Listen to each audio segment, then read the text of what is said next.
আসসালামু আলাইকুম, welcome to SSC BMT academy. Hello প্রিয় শিক্ষার্থী, তো তোমরা যারা এসএসসি বিএমটি দ্বাদশ শ্রেণীতে রয়েছো, আজকের টপিকটি তাদের জন্য।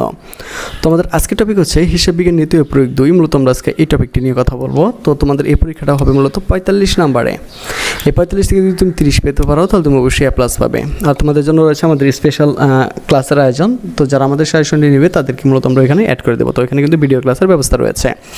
যাই হোক, মূল টপিকে ফিরে আসি। সেটা হচ্ছে তোমাদের কোন কোন অধ্যায় থেকে পরীক্ষা হবে একটু দেখিয়ে দিচ্ছি। দেখো, তো প্রথম অধ্যায় থেকে তোমাদের পরীক্ষা হবে, যেটা হচ্ছে প্রাপ্য সময়ের হিসাব রক্ষণ। তারপর হচ্ছে তৃতীয় অধ্যায় অংশীদারের হিসাব। তারপর হচ্ছে চতুর্থ অধ্যায় যৌথ মূলধনী কোম্পানির মূলধন। তারপর হচ্ছে পঞ্চম অধ্যায় যৌথ মূলধনী কোম্পানির আর্থিক বিবরণী। তারপর হচ্ছে অষ্টম অধ্যায় বেতন ও মজুরি। ঠিক আছে, তো তোমাদের প্রশ্নটা কীভাবে হবে একটু দেখে নাও। তোমাদের 45 নম্বরের প্রশ্ন হবে।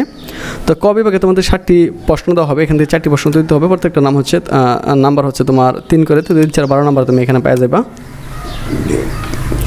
খ বিভাগে তোমাদের 5টি সমস্যা দেওয়া হবে। এখান থেকে 3টি সমাধান তোমাকে করতে হবে। তো এখানে প্রত্যেকটার মান হচ্ছে 7 করে, তো 3 7 21 নাম্বার। তো এগুলো একদম সহজ।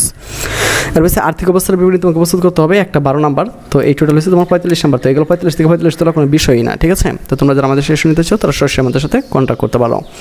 তো আজকে এখান থেকে বিদায় নিচ্ছি। কথা হচ্ছে আবার একটা নতুন ভিডিওতে। সে বন্ধু সকলে ভালো থাকো, সুস্থ থাকো এবং সাথেই থাকো এসএসসি বিএমটি একাডেমির।